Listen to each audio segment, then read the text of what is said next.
Hi all, good morning everyone. അപ്പോൾ നമ്മൾ ഇന്ന് പെർഫോമൻസ് അപ്രൈസൽ ആൻഡ് കരിയർ പ്ലാനിങ്ങിൻ്റെ നെക്സ്റ്റ് സെഷനാണ് സ്റ്റാർട്ട് ചെയ്യുന്നത്. Before going with the class, last ക്ലാസ്സിൽ നമ്മൾ എന്താണ് കംപ്ലീറ്റ് ചെയ്ത് നമുക്കൊന്ന് നോക്കാം. ലാസ്റ്റ് ക്ലാസ്സിൽ നമ്മൾ മോഡേൺ മെത്തേഡ്സ് ഓഫ് പെർഫോമൻസ് അപ്രൈസലാണ് നമ്മൾ നോക്കിയത്. മോഡേൺ മെത്തേഡ്സിൽ assessment centre, human resource accounting method, behavioural anchored rating scale, management by objectives, ഈ 4 മെത്തേഡ്സാണ് നമ്മൾ മോഡേൺ മെത്തേഡ്സിൽ പെർഫോമൻസ് ഇവാലുവേഷൻ നമ്മൾ നോക്കിയത്. അതോടൊപ്പം തന്നെ നമ്മൾ ഇമ്പോർട്ടൻസ് ഓഫ് പെർഫോമൻസ് അപ്രൈസലൂടെ നമ്മൾ നോക്കിയിട്ടുണ്ടായിരുന്നു.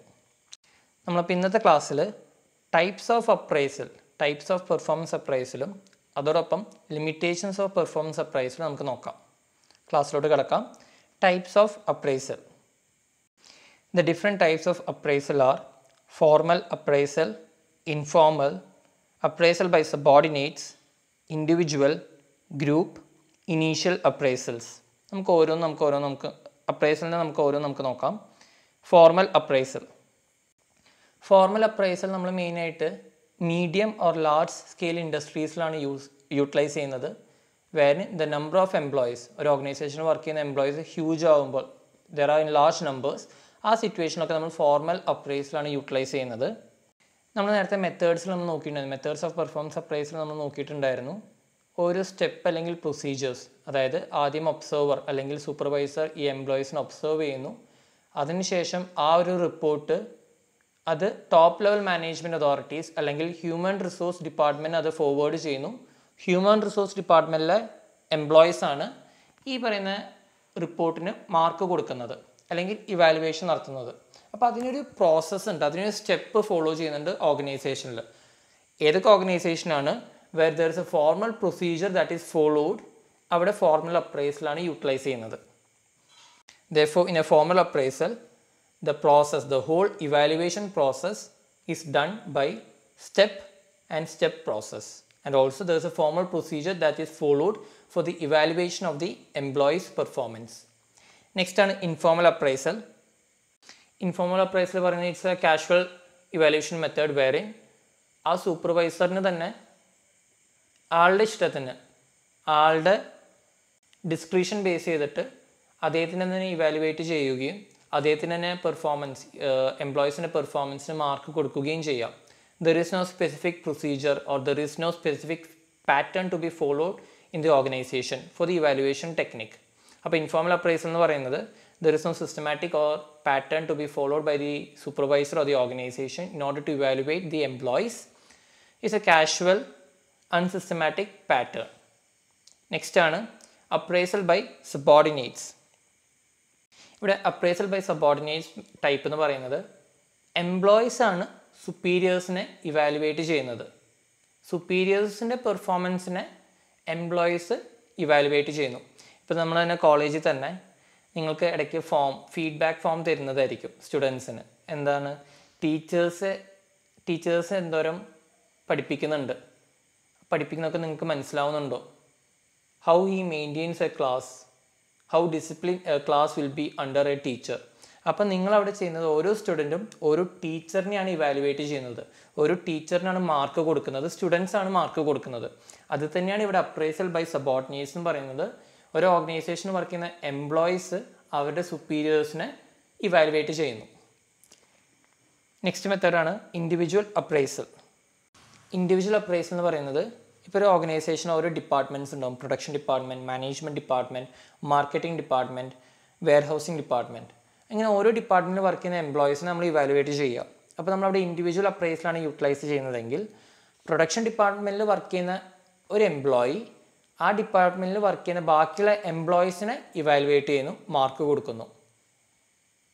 അപ്പോൾ ഒരു ഇൻഡിവിജ്വൽ അയാളുടെ കൊളീഗ്സിനെ ഇവാലുവേറ്റ് ചെയ്യുമ്പോഴാണ് ഇൻഡിവിജ്വൽ അപ്രൈസൽ വരുന്നത്. ഇപ്പോൾ കോളേജിൽ തന്നെ ടീച്ചേഴ്സ് തന്നെ ഓരോ ഡിപ്പാർട്ട്മെൻറ്റിൽ വർക്ക് ചെയ്യുന്ന ടീച്ചേഴ്സ് ഒരു ഇൻഡിവിജ്വൽ ടീച്ചർ ആ ഒരു ഇൻഡിവിജ്വൽ ടീച്ചറിൻ്റെ കൊളീഗിനെയും മാർക്ക് കൊടുക്കുന്നുണ്ടാവും, ഇവാലുവേറ്റ് ചെയ്യുന്നുണ്ടാവും. ആ പർട്ടിക്കുലർ കൊളീഗ് എങ്ങനെയാണ് ബിഹേവ് ചെയ്യുന്നത്, അദ്ദേഹത്തിനെ കുറിച്ച് എന്താണ് അഭിപ്രായം, സമയത്ത് തന്നെ ക്ലാസ്സിൽ വരുന്നുണ്ടോ, കോളേജിലോട്ട് സമയത്ത് തന്നെയാണ് പെർഫോം ചെയ്യുന്നത്, അദ്ദേഹത്തിനെ ഏൽപ്പിക്കുന്ന ജോലി കൃത്യസമയത്ത് തന്നെ ചെയ്തു തീർക്കുന്നുണ്ടോ, എന്നിവയുള്ള കാര്യങ്ങൾ ഒരു ടീച്ചർ ബാക്കിയുള്ള ടീച്ചേഴ്സിനെ ഇവാലുവേറ്റ് ചെയ്യുന്നു. അതേപോലെ തന്നെയാണ് ഇവിടെ ഇൻഡിവിജ്വൽ അപ്രൈസൽ പറയുന്നത്. ഒരു എംപ്ലോയി അദ്ദേഹത്തിൻ്റെ കൊളീഗ്സിനെ ഇവാലുവേഷൻ നടത്തുന്നു. നെക്സ്റ്റ് മെത്തേഡാണ് ഗ്രൂപ്പ് അപ്രൈസൽ. ഗ്രൂപ്പ് അപ്രൈസൽ നമ്മൾ ഓൾറെഡി നോക്കിയിട്ടുള്ളതാണ്. ട്രഡീഷണൽ മെത്തേഡ്സിൽ ലാസ്റ്റ് പോയിന്റ് ആയിരുന്നു ഗ്രൂപ്പ് അപ്രൈസൽ, വേറിൻ ഒരു ഇൻഡിവിജ്വൽ എംപ്ലോയിനെ ഇവാലുവേഷൻ നടത്തുന്നത് അല്ലെങ്കിൽ അദ്ദേഹത്തിൻ്റെ പെർഫോമൻസിനെ ക്രൈറ്റീരിയ ബേസ് ചെയ്തിട്ട് ഇവാലുവേറ്റ് ചെയ്യുന്നത് നമ്പർ ഓഫ് സൂപ്പർവൈസേഴ്സ് ആകും. സാധാരണഗതിയിൽ ഒരു സൂപ്പർവൈസറാണ് ഒരു എംപ്ലോയിനെ ഇവാലുവേറ്റ് ചെയ്യുക പെർഫോമൻസ്.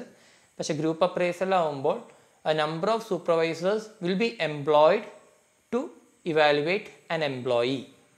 അപ്പോൾ ഇവിടെ വരുന്ന നമ്പർ ഓഫ് സൂപ്പർവൈസേഴ്സ് ഇൻക്രീസ് ചെയ്യുന്നുണ്ടാവും. മോർ ദാൻ 2 മെമ്പേഴ്സാണ് വരുന്നുണ്ടാവുക. ദെയർഫോർ പേഴ്സണൽ ബയസ് നമുക്ക് ഒഴിവാക്കാൻ സാധിക്കും ഗ്രൂപ്പ് അപ്രൈസലിൽ. നമ്മൾ ഓൾറെഡി നോക്കിയിട്ടുള്ളതാണ്. നെക്സ്റ്റ് ആണ് ഇനീഷ്യൽ അപ്രൈസൽ. ഇനീഷ്യൽ അപ്രൈസൽ എന്ന് പറയുന്നത് നമ്മളൊരു എംപ്ലോയിനെ റിക്രൂട്ട് ചെയ്ത് കഴിഞ്ഞിട്ട് അദ്ദേഹത്തിന് പ്ലേസ്മെൻറ്റ് കൊടുക്കുന്നതിന് മുന്നേ തന്നെ, നമ്മുടെ ജോലിയിലോട്ട് പ്രവേശിക്കുന്നതിന് മുന്നേ തന്നെ അദ്ദേഹത്തിന് ട്രെയിനിങ് കൊടുക്കും. ഓർഗനൈസേഷൻ ഓറിയൻറ്റേഷൻ ആൻഡ് ട്രെയിനിങ് കൊടുക്കും ഓർഗനൈസേഷൻ തന്നെ. അപ്പോൾ ഇനീഷ്യൽ അപ്രൈസൽ എന്ന് പറയുന്നത് ഒരു എംപ്ലോയിന് കൊടുക്കുന്ന ട്രെയിനിങ്, അദ്ദേഹത്തിൻ്റെ പൊട്ടൻഷ്യാലിറ്റി എത്രയുണ്ട്, കേപ്പബിലിറ്റി എത്രയുണ്ട്, അദ്ദേഹത്തിന് ഫ്യൂച്ചറിൽ എന്തെങ്കിലും ഡെവലപ്പ് ചെയ്യാൻ സാധിക്കുമോ, അതോടൊപ്പം തന്നെ ആൾ ചെയ്യാൻ പോകുന്ന വർക്ക് എന്താണ്, അതിനെക്കുറിച്ചൊരു ബേസിക് ഐഡിയ കൊടുക്കുക. അതാണ് ട്രെയിനിങ്ങിലൂടെ ഉദ്ദേശിക്കുന്നത്. അപ്പോൾ ഒരു എംപ്ലോയിക്ക് കൊടുക്കുന്ന ട്രെയിനിങ്ങിനെയാണ് ഇനീഷ്യൽ അപ്രൈസൽ എന്ന് ഉദ്ദേശിക്കുന്നത്. നമുക്കടുത്ത ടോപ്പിക് നോക്കാം, ലിമിറ്റേഷൻസ് ഓഫ് പെർഫോമൻസ് അപ്രൈസൽ. ഇങ്ങനെ ഓരോ എംപ്ലോയിനെ നമ്മൾ സ്ഥിരമായിട്ട് ഇവാലുവേറ്റ് ചെയ്ത് കഴിഞ്ഞാൽ അദ്ദേഹത്തിൻ്റെ വർക്ക് പെർഫോമൻസിനെയും അദ്ദേഹത്തിൻ്റെ quality, the quantity of output that is producing, ഇതൊക്കെ നമ്മൾ ഓരോ സ്ഥിരമായിട്ട് സ്ട്രക്ചേർഡ് പാറ്റേൺ നമ്മൾ ഇവാലുവേറ്റ് ചെയ്ത് കഴിഞ്ഞാൽ what will be the disadvantages from that നമുക്ക് നോക്കാം. Personal bias of appraiser, leniency or strictness, average rating, lack of reliability. നമുക്കറിയാം, നമ്മൾ നോക്കിയ ട്രഡീഷണൽ മെത്തേഡ്സിൽ മെയിനായിട്ട് വന്ന ഡിസഡ്വാൻറ്റേജ് എന്തായിരുന്നു? പേഴ്സണൽ ബയേഴ്സ് അല്ലെങ്കിൽ personal grudge of A supervisor. അതായത് ഒരു സൂപ്പർവൈസർ വരുന്നു, അദ്ദേഹത്തിൻ്റെ ഇടയിൽ എംപ്ലോയീസ് സബോർഡിനേറ്റ്സ് വരുന്നു. ഒരു പർട്ടിക്കുലർ എംപ്ലോയിൻ്റെ അടുത്ത് ആ പറഞ്ഞ സൂപ്പർവൈസറിന് എന്തെങ്കിലും പേഴ്സണൽ ഗ്രഡ്ജോ അല്ലെങ്കിൽ എന്തെങ്കിലും ഒരു ദേഷ്യമുണ്ടെങ്കിൽ പെർഫോമൻസ് ഇവാലുവേറ്റ് ചെയ്യുമ്പോൾ വേണമെങ്കിൽ ആ പേഴ്സണൽ ഗ്രഡ്ജ് അല്ലെങ്കിൽ ആ പേഴ്സണൽ ബയസ് വേണമെങ്കിൽ അതിലോട്ട് യൂസ് ചെയ്യാം. കുറവ് മാർക്സ് മാത്രം കൊടുത്താൽ മാത്രം മതി. Maybe the employee would be working better and more quality would be provided by him. എന്നിരുന്നാലും ആ സൂപ്പർവൈസർ കുറച്ച് റേറ്റിംഗ് മാത്രമേ കൊടുക്കാൻ സാധ്യതയുള്ളൂ. Because he has a personal grudge over such an employee. ഇത് നമ്മൾ ഒരുവിധം ട്രഡീഷണൽ മെത്തേഡ്സ് നമ്മൾ നോക്കിയ ഗ്രൂപ്പ് റേറ്റിംഗ് മെത്തേഡായാലും റാങ്കിങ് മെത്തേഡായാലും ഗ്രൂപ്പ് അപ്രൈസലായാലും എല്ലാം ട്രഡീഷണൽ മെത്തേഡ്സിലും കോമൺ ആയിട്ട് വന്ന ലിമിറ്റേഷൻ ആയിരുന്നു personal bias of the supervisor or the appraiser. Leniency or strictness, ഇത് ഓരോ സൂപ്പർവൈസർ അല്ലെങ്കിൽ ഓരോ അപ്രൈസേഴ്സ് റേറ്റേഴ്സിനെ ബേസ് ചെയ്തിരിക്കും ലീനിയൻസി ഓർ സ്ട്രിക്ട്നെസ്. ചില റേറ്റേഴ്സ് അല്ലെങ്കിൽ ചില അപ്രൈസേഴ്സ് ലീനിയൻ്റ് ആവാം, അല്ലെങ്കിൽ ചില അപ്രൈസേഴ്സ് ഭയങ്കര സ്ട്രിക്റ്റ് ആവാം. അതായത് കറക്റ്റായിട്ട് തന്നെ റൂൾ ഫോളോ ചെയ്യുന്ന അപ്രൈസേഴ്സ് ഉണ്ടാവാം, അല്ലെങ്കിൽ ചില റൂൾസിന് കണ്ണടയ്ക്കുന്ന അപ്രൈസേഴ്സ് ഉണ്ടാവാം. അപ്പോൾ നോക്കുമ്പോൾ ഒരു organisation production department, marketing department ഒക്കെ വരികയാണെങ്കിൽ പ്രൊഡക്ഷൻ ഡിപ്പാർട്ട്മെൻറ്റ് സൂപ്പർവൈസർ ഭയങ്കര സ്ട്രിക്റ്റ് ആണ്, കറക്റ്റ് റൂൾ എല്ലാവരും ഫോളോ ചെയ്യണമെന്ന് പറയുന്നു. അതേപോലെ മാർക്കറ്റിംഗ് ഡിപ്പാർട്ട്മെൻറ്റ് വരുന്ന സൂപ്പർവൈസർ ആണെങ്കിലോ ലീനിയനാണ്, കറക്റ്റ് സമയത്തിന് ഓഫീസിൽ വരണം എന്നില്ല, 9 മണിക്കാണ് നമ്മൾ സ്റ്റാർട്ട് ചെയ്യുന്നത്, 9:30 ആയിട്ട് നിങ്ങൾ വന്നാലും കുഴപ്പമില്ല. അങ്ങനെ ലീനിയൻസി കാണിക്കുകയാണെങ്കിൽ there will be bias between the appraisal. Next limitation ആണ് ലാക്ക് ഓഫ് റിലയബിലിറ്റി. ഈ ലാക്ക് ഓഫ് റിലയബിലിറ്റി മെയിനായിട്ട് വരുന്ന സൂപ്പർവൈസർ അല്ലെങ്കിൽ അപ്രൈസലിൻ്റെ ഭാഗത്തു നിന്നാണ്. അതായത് ഈ റേറ്റ് ചെയ്യാൻ പോകുന്ന സൂപ്പർവൈസർ ആരാണ്, അല്ലെങ്കിൽ റേറ്റ് ചെയ്യാൻ പോകുന്ന അപ്രൈസർ ആരാണ്, പെർഫോമൻസ് ഇവാലുവേറ്റ് ചെയ്യാൻ പോകുന്ന അപ്രൈസർ ആരാണ്, അദ്ദേഹത്തിന് കറക്റ്റായിട്ട് ട്രെയിനിങ് പ്രൊവൈഡ് ചെയ്തിരിക്കുന്ന ഓർഗനൈസേഷൻ, ഏതൊക്കെ മെത്തേഡാണ് ഓർഗനൈസേഷൻ ഫോളോ ചെയ്യേണ്ടത്, എങ്ങനെയാണ് മാർക്സ് കൊടുക്കേണ്ടത്, എങ്ങനെയാണ് ഒരു പെർഫോമൻസ് ഒബ്സർവ് ചെയ്യേണ്ടത്, ഇവാലുവേറ്റ് ചെയ്യേണ്ടത് എന്നിവയുള്ള കാര്യങ്ങൾക്കൊരു കറക്റ്റായിട്ട് പക്കാ ട്രെയിനിങ് പ്രൊവൈഡ് ചെയ്തെങ്കിൽ മാത്രമേ ആ സൂപ്പർവൈസറിന് കറക്റ്റായിട്ട് ഇവാലുവേറ്റ് ചെയ്യാൻ സാധിക്കുള്ളൂ എംപ്ലോയീസിന്. അപ്പോൾ ഈ ഒരു ട്രെയിനിങ്ങോ അല്ലെങ്കിൽ ഈ ഒരു സ്റ്റാൻഡേർഡ്സോ പ്രൊസീജിയറോ പറഞ്ഞു കൊടുക്കാണ്ട് സൂപ്പർവൈസറിന് പെർഫോമൻസ് ഇവാലുവേഷന് കൊടുക്കുകയാണെങ്കിൽ ആ നടത്തുന്ന performance evaluation won't be satisfactory.